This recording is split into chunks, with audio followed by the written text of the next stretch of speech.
Bonsoir à tous et merci d'être là pour la présentation du diplôme universitaire neuroéducation qui nous sera présenté par Alex de Carvalho, que je remercie de sa présence. Il va présenter ce diplôme qui est donc dispensé par le LabCID, Université Paris-Cité, et cette présentation sera suivie du témoignage d'Anne Revers, enseignante de lettres au Maroc, qui est inscrite cette année au diplôme universitaire.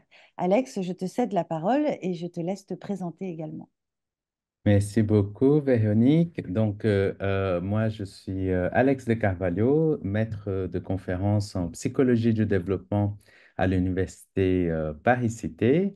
Et si je suis là aujourd'hui, c'est parce que je suis le coordinateur du DU Neuroéducation et le parcours, notamment le parcours 100% distanciel, qui est sans doute celui qui vous intéresse le plus parce que vous pouvez le suivre depuis où vous êtes. Vous n'avez pas besoin de venir à Paris pour vous former.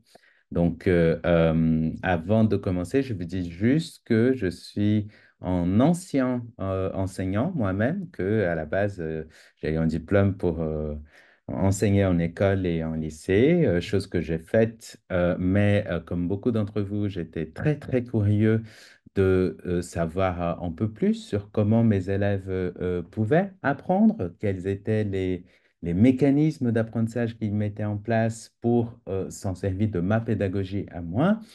Et surtout, j'étais, concernant le langage, qui était mon dada, choqué par cette rapidité par laquelle les enfants peuvent apprendre le langage quand ils sont petits. Mais nous, en tant qu'adultes, on a beaucoup de difficultés à apprendre une langue étrangère. Comment ça se fait qu'un adolescent qui s'est mis à apprendre, je sais pas, l'anglais à l'école, parle selon beaucoup comme une vache espagnole dans certains cas, et avec beaucoup de difficultés en faisant des fautes de grammaire et compagnie, alors que les jeunes enfants ont 2 ans, ils apprennent et ils parlent comme des natifs parfaitement. Donc, j'étais très intéressé par ça, mais bien évidemment, ce n'était pas dans une fac de lettres que j'allais trouver toutes les réponses sur comment fonctionne le cerveau, etc. Donc, j'ai voulu complémenter un peu ma formation en apprenant plus de choses sur le cerveau, mais en gardant quand même mon expertise de prof, de prof de langue. Et donc, c'est ça qui m'a amené au domaine de sciences cognitives et plus tard, voilà, j'ai continué toute ma carrière dans ça. Et aujourd'hui, je suis le coordinateur de CDU Neuroéducation qui a pour objectif justement de vous donner, à vous, enseignants, des connaissances de base sur le développement cognitif de l'enfant, donc du cerveau des apprenants, comment fonctionne la mémoire, comment fonctionnent les apprentissages en général, quels sont les facteurs du développement de l'être humain qui peut ou pas impacter sa capacité d'apprentissage et comment vous, en tant qu'enseignant, vous pouvez vous inspirer de tout ça pour éventuellement adapter votre pédagogie si besoin. Donc, c'est un peu le grand objectif du DEI de l'éducation. Il faut savoir que toutes les informations que je vais vous présenter aujourd'hui sont regroupées sur notre site web que vous pouvez trouver facilement en cliquant, en tapant DU Neuroéducation Paris-Cité sur Google, ou alors, j'imagine que cette diapositive va être aussi euh, mise à votre disposition. Vous pouvez simplement cliquer sur les liens que j'ai mis ici. Il faut savoir juste que la campagne pour l'année prochaine n'est pas encore ouverte, donc les informations que vous allez trouver sont pour la promo de cette année, mais c'est pas grave, tout sera mis à jour d'ici au moment où vous allez devoir postuler. L'équipe pédagogique de CDU, comme je vous disais, et disait aussi Véronique tout à l'heure, le DU Neuroéducation, donc c'est diplôme universitaire, c'est une formation adossée au laboratoire de recherche qui s'appelle l'APSIDE, qui est le laboratoire de psychologie du développement et de l'éducation de l'enfant. Donc, cette formation bénéficie en priorité de l'expertise scientifique et des découvertes scientifiques de ce laboratoire. Donc, je suis le coordinateur du parcours distanciel du DU Neuroéducation, mais mon collègue Arnaud Kakia est celui qui coordonne le parcours hybride. Donc, le parcours hybride, c'est un parcours où les élèves ont une certaine partie de cours en présentiel à Paris et une autre partie de cours en distanciel comme ceux qui suivent le parcours distanciel. Grégoire Boss est le directeur du diplôme et le professeur Olivier Houdet aussi est directeur du diplôme. Et tout au long de l'année, si vous vous inscrivez dans le DU Éducation, vous allez rencontrer plein de petites têtes qui sont sur cette photo-là, où il s'agit d'autres membres du LabCD qui interviennent dans la formation, qui dispensent de cours, qui vous aident aussi dans les ateliers de conception de projets d'innovation pédagogique. Euh, je vais vous présenter aujourd'hui les objectifs du DU et aussi un petit peu le déroulement d'une année scolaire classique pour nous, pour vous donner un peu une idée de comment ça fonctionne et savoir si oui ou non, selon vos contraintes et votre temps, vous êtes capable de suivre cette formation. Donc, l'objectif général du DU sont déjà pourquoi nous avons créé ces DU neuroéducation, un peu comme je vous disais tout à l'heure, déjà pour répondre à ces domaines émergents qui est à l'interface entre les neurosciences et l'éducation. Je vous ai dit, de plus en plus, la société, le gouvernement, les politiques éducatives nous demandent de mieux comprendre le développement de l'enfant pour pouvoir mieux enseigner, pour pouvoir adapter nos pratiques. Nos enseignants connaissent beaucoup de choses sur leur matière, la matière qu'ils enseignent. Vous êtes tous des experts dans la thématique que vous enseignez, mais vous êtes moins experts de la pédagogie en quelque sorte, dans le sens où savoir comment transmettre les informations va dépendre aussi de comment fonctionne celui qui reçoit ces informations-là. Et toutes les formations, notamment en France, de l'enseignement supérieur pour les profs d'école, n'aborde que très vaguement ces notions-là. Donc, on a voulu répondre à ces besoins en vous apportant des connaissances en neurosciences qui peuvent être utiles pour l'éducation. Donc,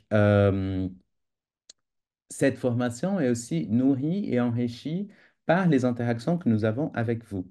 Donc, parce que au cours de la formation, nous avons beaucoup d'allers-retours entre les expériences de terrain des enseignants qui viennent se former avec nous et en laboratoire, on développe aussi des recherches qui essayent, dans la mesure du possible, de répondre à certains de ces questionnements-là. Je ne dis pas que vous allez passer commande de recherche en vous inscrivant au DU Éducation, mais je vous dis que nous avons l'habitude de travailler avec des écoles et nous sommes toujours en contact avec des enseignants. Et combien de fois nous avons euh, conçu de projets de recherche en collaboration avec les enseignants? D'accord? Donc, il y a des allers-retours féconds entre le laboratoire et à l'école parce que ça nous permet de nous assurer que les questions de recherche que nous abordons sont des questions qui peuvent être utiles, effectivement, pour les enseignants qui sont sur le terrain et pour les élèves. Donc, dans CDU, nous utilisons une approche pluridisciplinaire.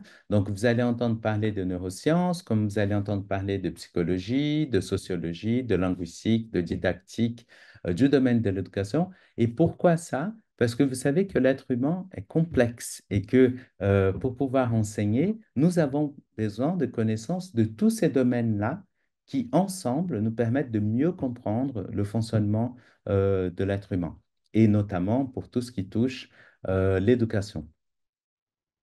Donc, c'est un véritable tour de Babel parce que vous allez entendre des mots et des définitions sur des choses que vous n'êtes pas forcément expert. Donc, on va vous parler de neurones, de cerveau, de ADN, de cellules, de synapses, entre autres. Mais il ne faut pas avoir peur. Il faut juste venir dans cette formation avec une ouverture d'esprit pour savoir que même quand on vous parle de cerveau, de synapses, etc., c'est pas parce que vous n'êtes pas des experts là-dedans que vous ne pouvez pas comprendre. Donc, on va tout faire pour rendre ces connaissances qui sont essentielles pour savoir comment le cerveau fonctionne accessibles à tous. D'accord? Et vous aussi, vous allez apporter les mots-clés de votre domaine, de votre expertise, et tout le monde va pouvoir interagir ensemble avec cet même objectif qui est d'améliorer sa pédagogie.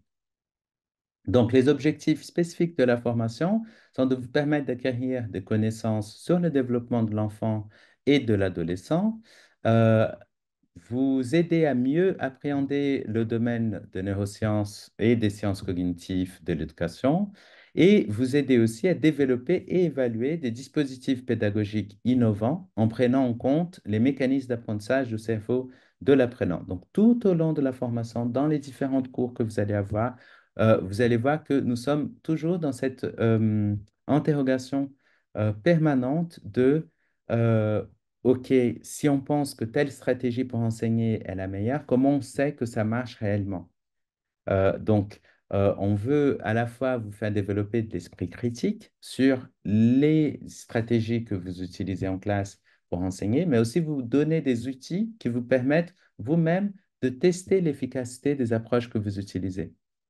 D'accord? Donc, c'est ces petits cerveaux scientifiques qu'on va essayer aussi de vous transmettre tout au long de l'année de formation. Donc, les compétences qui sont visées dans la formation, c'est déjà de vous permettre de compléter ou d'actualiser vos connaissances sur les lois de l'apprentissage du cerveau, vous permettre de concevoir des dispositifs pédagogiques innovants sur la base des connaissances actuelles en psychologie et neurosciences cognitives du développement. Donc, si développer des stratégies basées sur des preuves scientifiques solides vous intéresse, c'est la formation pour vous. On va vous former à la mise en place des dispositifs pédagogiques qui peuvent être utilisés en présentiel ou en distanciel.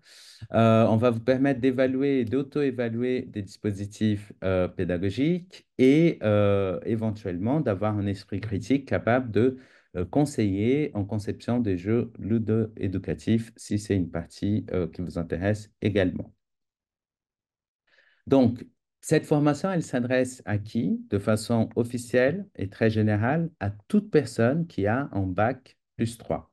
Donc, en gros, un niveau équivalent au moins à une licence en France. D'accord? Donc, là-dedans, il y a des enseignants qui postulent, des formateurs au sein des académies, des inspecteurs, des conseillers pédagogiques, des psychologues de l'éducation nationale, des professionnels du secteur de l'éducation et de la santé, des journalistes, entre autres.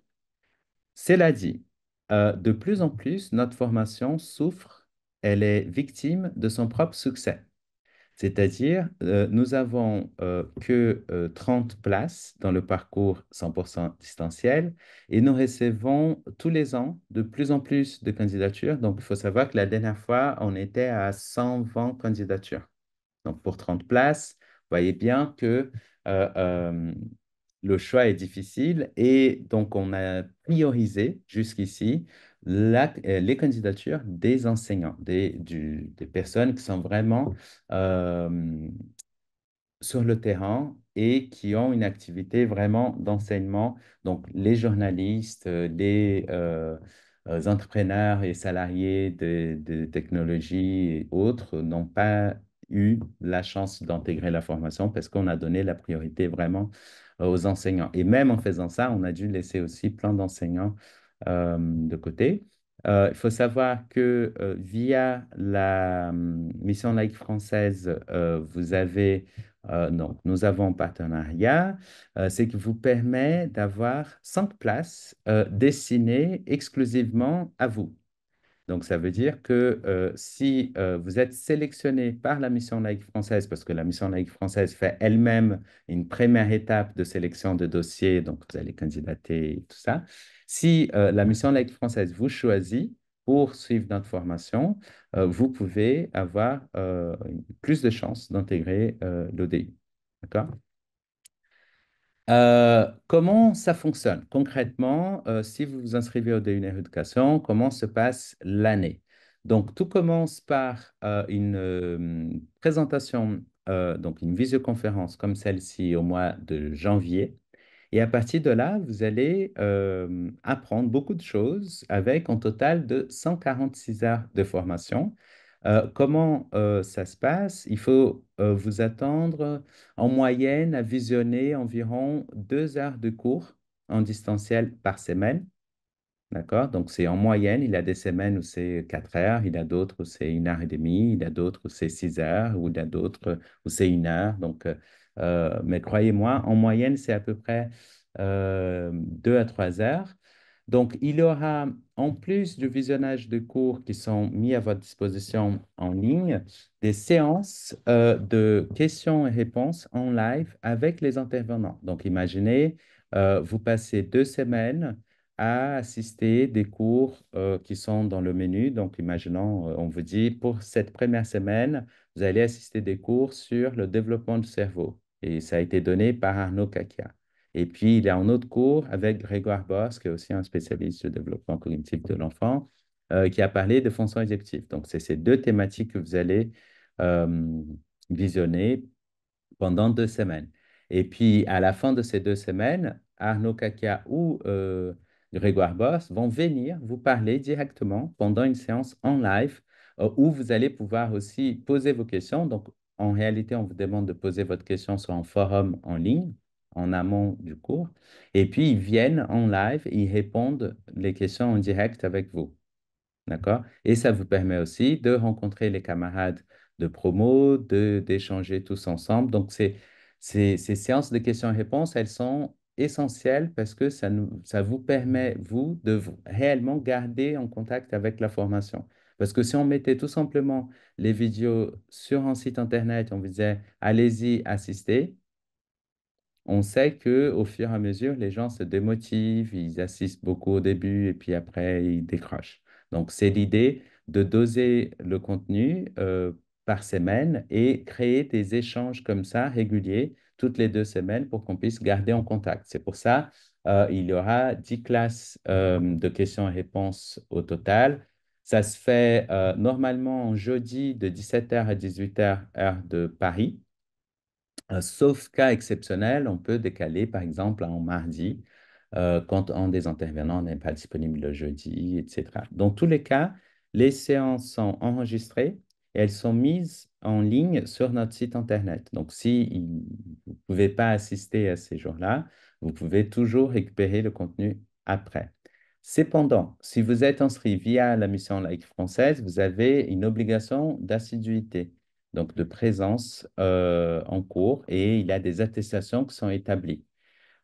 Si vous êtes absent, on ne pourra pas vous établir cette attestation, mais vous pouvez quand même récupérer le contenu après sur notre site. Euh, à partir du mois de mai, et donc vous visionnez des cours de janvier à peu près jusqu'à mai. Et puis à partir de fin mai, on commence ce qu'on appelle les ateliers Judein Education, les ateliers pratiques. Donc, ce sont environ 6 journées de rencontres qui sont organisées où vous allez pouvoir interagir avec des membres de l'équipe pédagogique Judein Education et votre groupe, parce que c'est un projet que vous réalisez en groupe, pour développer un projet d'innovation pédagogique en lien avec les thématiques que vous avez apprises pendant le D1 Éducation. Donc, c'est des vrais ateliers interactifs où il y a beaucoup d'échanges entre vous et votre groupe, mais aussi avec le support de l'équipe pédagogique du DU qui sont là. Donc, nous sommes là pour vous coacher. Donc, nous devenons vraiment vos coachs dans le développement de ce projet. Et puis, donc, ça se passe entre fin mai et fin juin. D'accord? À des créneaux qui sont euh, décidés avec vous et votre groupe en fonction de vos disponibilités. On ne vous demande pas de rester toute une journée disponible. C'est pas ça. Mais il y aura des séances de, allez, on va dire des créneaux de 2 heures où vous devez être là pour travailler avec votre groupe et discuter avec les membres du DU. D'accord? Donc, tout cela représente environ 28 heures de développement de projet.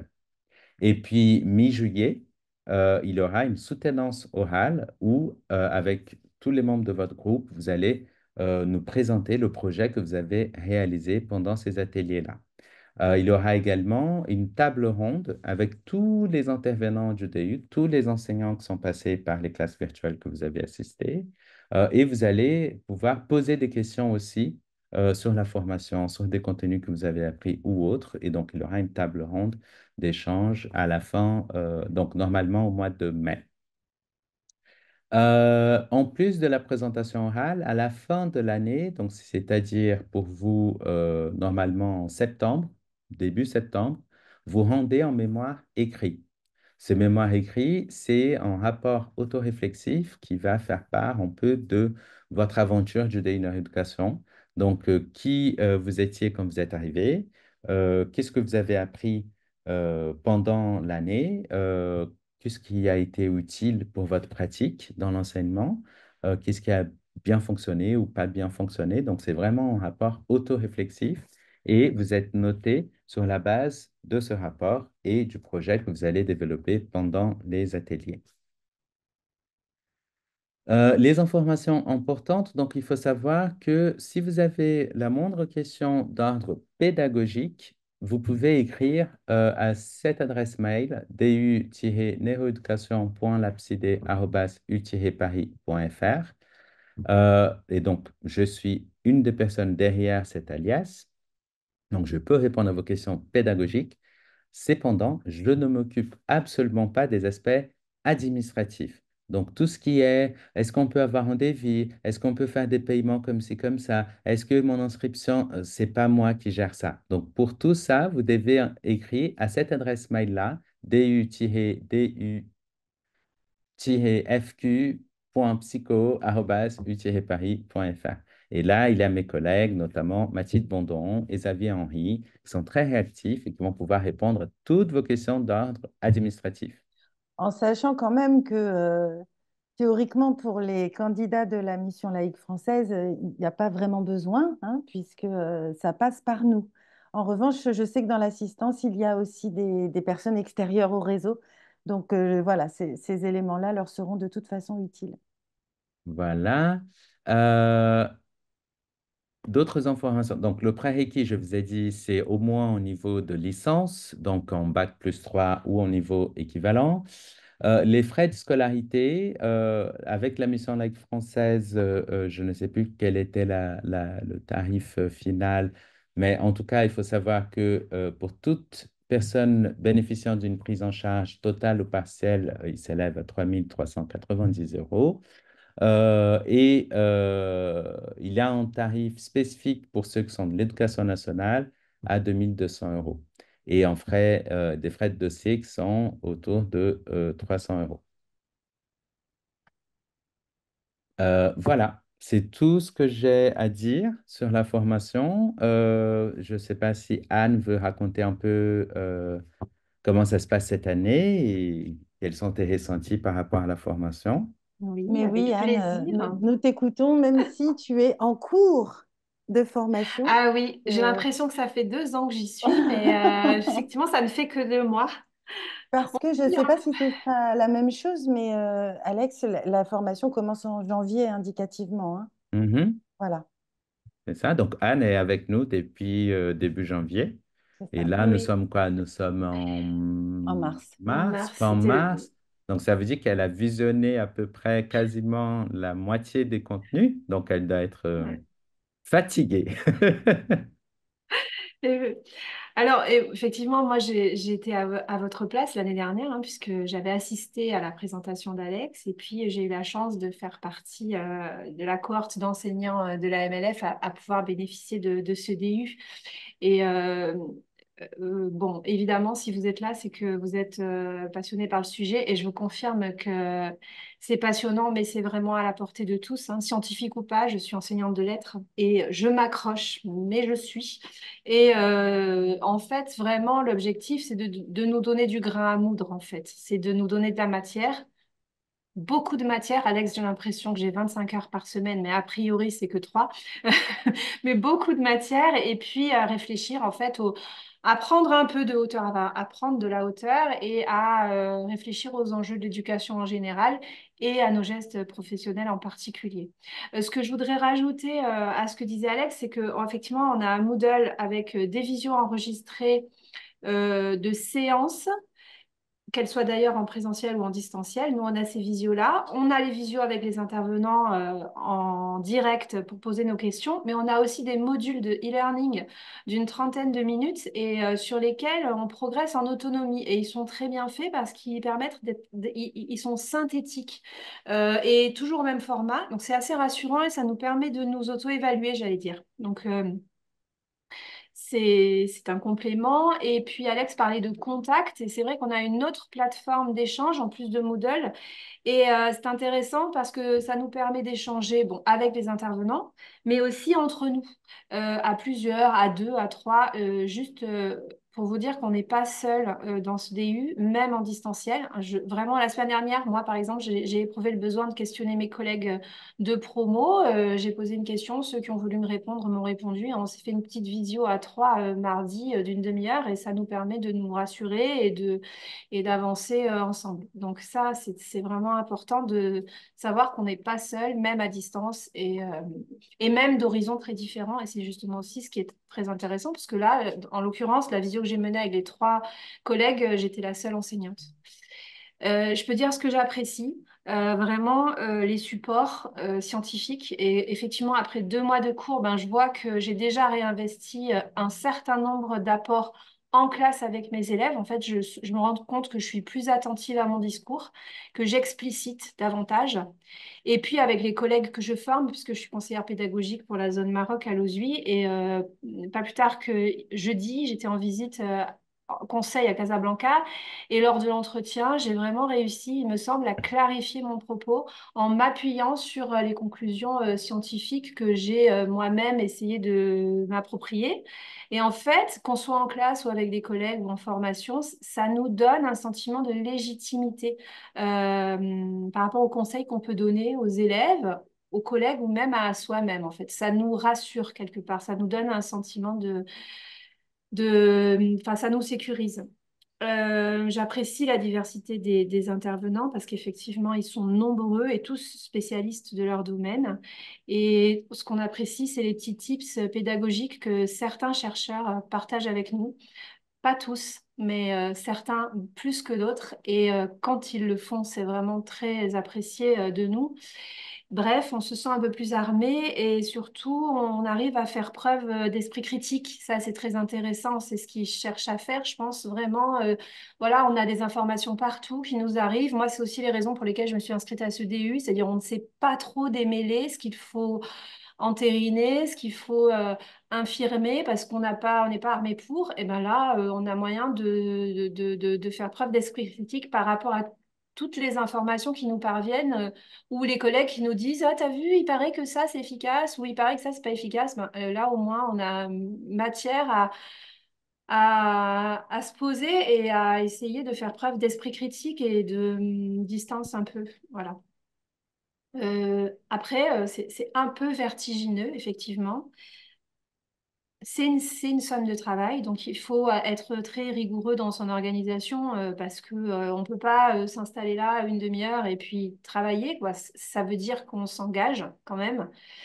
Et puis après, est-ce que je peux dire aussi ce qui parfois m'attriste? Je peux dire, Alex? Bien sûr.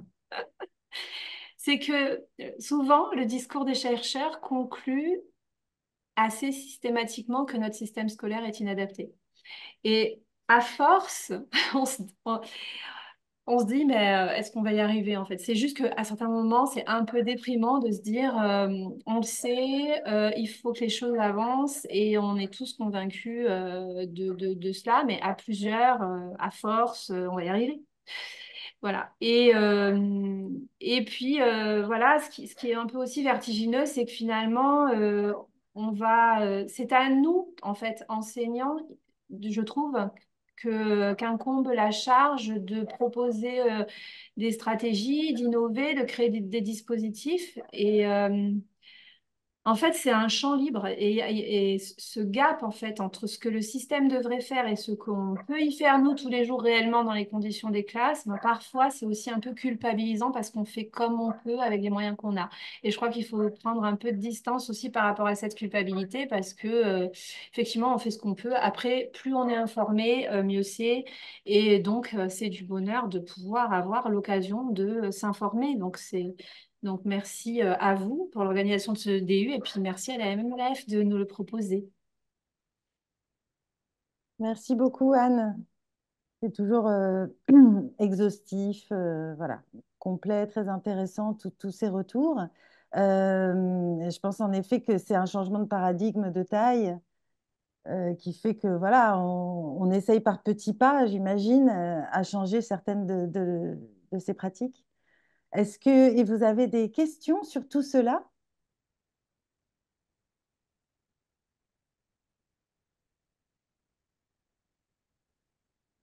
Non, tout était clair? Alors, je vois une Il y petite a des main. gens qui lèvent la Ouais, main. voilà, mais j'arrive pas à voir sur mon écran. C'est Sofiane, Sofiane. C'est Sofiane, Sofiane et allez-y. Maria. D'accord. Alors, Sofiane, Bonjour à tous. bonsoir. Je me présente, Sofiane Hachri, je suis professeur sur l'établissement du réseau. Et, euh, et donc, si j'ai bien compris, il y aura des cours qui sont en synchrone. La question que je pose, c'est est-ce que si on fait partie du réseau, donc il faut absolument faire la demande à nos chefs d'établissement d'avoir un Ah, emploi du temps adapté pour pouvoir être présent mhm, sur les mhm, horaires où il y a mhm. les cours, c'est ça? Alors, moi, si j'ai bien compris, c'est pas des cours, c'est des séances de Des questions-réponses séances.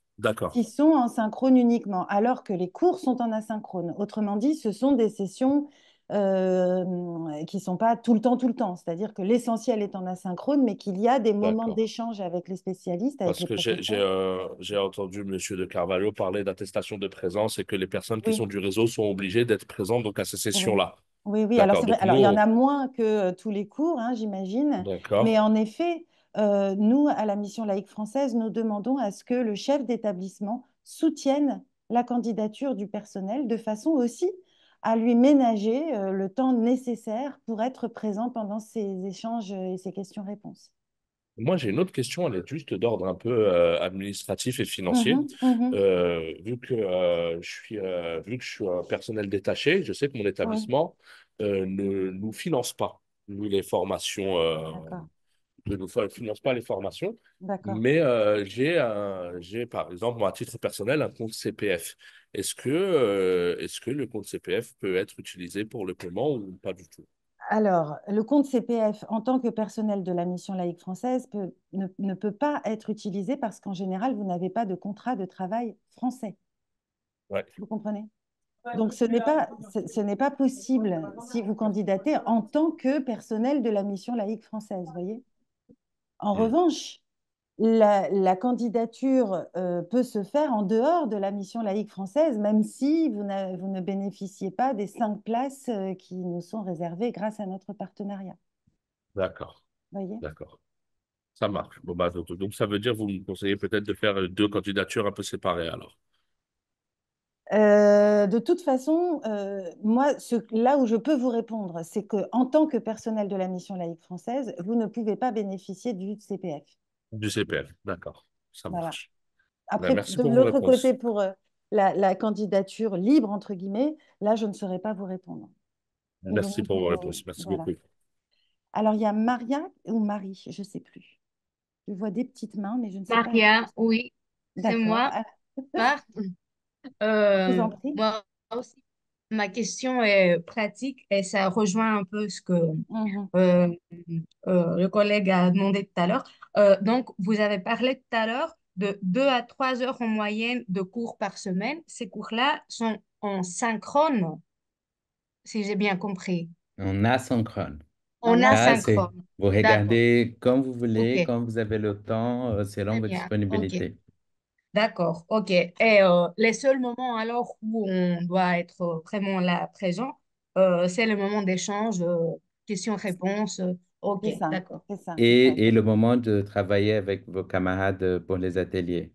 Mais à Les ce ateliers moment-là, pratiques vous convenez des créneaux selon vos qui disponibilités nous pour travailler conviennent. avec eux. C'est ça. Et j'imagine que comme on est tous des enseignants, on travaille le matin, a priori, ça doit être des heures l'après-midi. Non, c'est pas forcé, Ah, Maria, parce que ça dépend de la constitution des groupes de travail. En tout cas, pour le réseau Mission laïque française, il y a des gens qui viennent des États-Unis, ah, d'accord, vous ok. voyez, ou des gens qui Oui, oui. viennent, je ne sais pas, de l'autre côté de l'Égypte. Donc tout ça crée pas des difficultés. C'est faisable, mais du coup, il faut des créneaux Oui, communs des à tout le monde. contraintes. Ouais, ok, Voilà, je comprends. Merci. je vous en prie. Diane?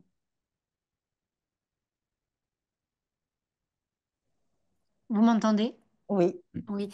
Alors, ma question portait sur la durée de la formation. Alors, je crois comprendre que ça commence en janvier, que ça finit en septembre. Est-ce C'est que ça. je me trompe? Non, c'est Non, ça. c'est bien ça. D'accord, très bien. Ok. Voilà, je suis en train de me projeter pour me faire une petite idée de l'organisation familiale. Super. Très bien. Faut Merci. juste savoir, donc Oui. normalement de notre côté, donc si ça suit le même calendrier de l'année dernière, je crois que Véronique, vous avez lancé la procédure via la MLF en juin, quelque chose comme ça. Alors là, nous sommes alignés pour tous nos diplômes universitaires, en fait. Nous demandons à ce que les personnels intéressés candidatent avant le 5 mai. Ah, ok, C'est la campagne générale pour les 13 diplômes que nous proposons. Puis, nous faisons remonter la liste de nos 5 candidats au LabCID qui fait une ultérieure sélection en novembre. c'est ça, parce que pour nous, ça commence en octobre. Oc- L'inscription publique, ouais, ouais, c'est ça. ouais. Ah, Il faut d'accord. savoir que même si votre inscription a été acceptée par la MLF, vous devez quand même déposer un dossier euh, en suivant la même procédure que tout le monde sur notre site, Oui, sur Candid Online. voilà. Mais D'accord? si vous avez été D'accord. sélectionné, moi, je m'en occupe. Je vous envoie un mail de rappel en octobre en vous disant, attention, maintenant, il faut que vous candidatiez sur Candidat Online. D'accord. Est-ce que je peux me permettre de poser une deuxième question? Bien sûr, bien sûr. Alors, j'en profite.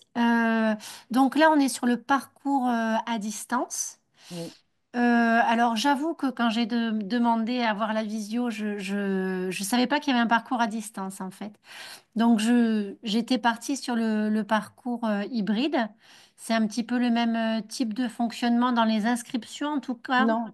Alors, en fait, ça veut dire que vous ne faites pas partie de notre réseau Mission laïque française. Non, je fais pas du tout partie de votre Voilà, réseau. Je vous ai trouvé c'est sur ça. Internet. Ouais. Donc, ça veut dire que vous pouvez candidater en octobre avec tout le monde. Et tout se fait en ligne sur Candidat Online, aussi bien Non, pour l'hybride. non, pour le parcours hybride, les inscriptions vont ouvrir là en fin avril-mai. Ah ben D'accord. voilà, C'est un heureusement, autre Alex, pardon. calendrier. C'est un autre calendrier. C'est fin avril-mai et ça commence en septembre. Mais par contre, je ne sais pas où vous habitez, mais il faut être disponible pour venir à Paris au moins une fois par mois entre octobre et non, entre septembre et je crois mars. Ah ouais, c'est ce que j'avais vu sur Internet. Je suis à Avignon, donc c'est jouable. Ok. Oui, Oui, Donc, c'est un du coup, c'est TGV. pour bientôt. oui. Il faut que je me Ah, dépêche. Ok, oui, très eh bien. ben, heureusement, Alex, que vous avez rectifié. J'allais dire une Très bêtise. bien. Ben, je laisse la parole aux autres, mais ok, très bien. Ben, merci beaucoup. Je continue à écouter vos éclairages. Un D'accord, grand merci pour cette visio. de rien. Alex, il y a une question sur une éventuelle équivalence pour des candidats qui n'auraient pas de bac+3. Est-ce qu'il y a un dossier de VAPP ou quelque chose de cet ordre-là? Non, il faut un bac+3. Bah, si vous avez déjà une équivalence, vous pouvez candidater en mettant le dossier qui, selon vous, correspond à l'équivalence du bac+3. Mais nous, on ne fait pas nous-mêmes l'équivalence. D'accord, très clair. Donc, c'était à la discrétion de la mission laïque française, alors, pour voir si les conditions nous paraissent remplies pour avoir ce niveau d'études-là. Hmm. Bah, des fois, il y a des cas de personnes qui sont dans un parcours complètement différent du classique, Hmm. donc des parcours très atypiques. Et ça s'est présenté une fois. Et donc, si vous pouvez justifier d'avoir fait 3 années d'études supérieures, donc parce que si vous faites, je sais pas, des formations de niveau inférieur au bac, ça va pas compter. D'accord, Mais par contre, si c'est 3 années d'études supérieures, même si elles ne sont pas continues, même si à la fin vous n'avez pas eu un diplôme, mais si vous pouvez justifier de ces 3 années-là, d'accord, euh, et que la mission laïque française nous dit, OK, dans ces pays-là, c'est comme ça, mais donc nous, on valide que cette personne a l'équivalence nécessaire, ça pourrait passer. très bien. Est-ce qu'il y a d'autres questions?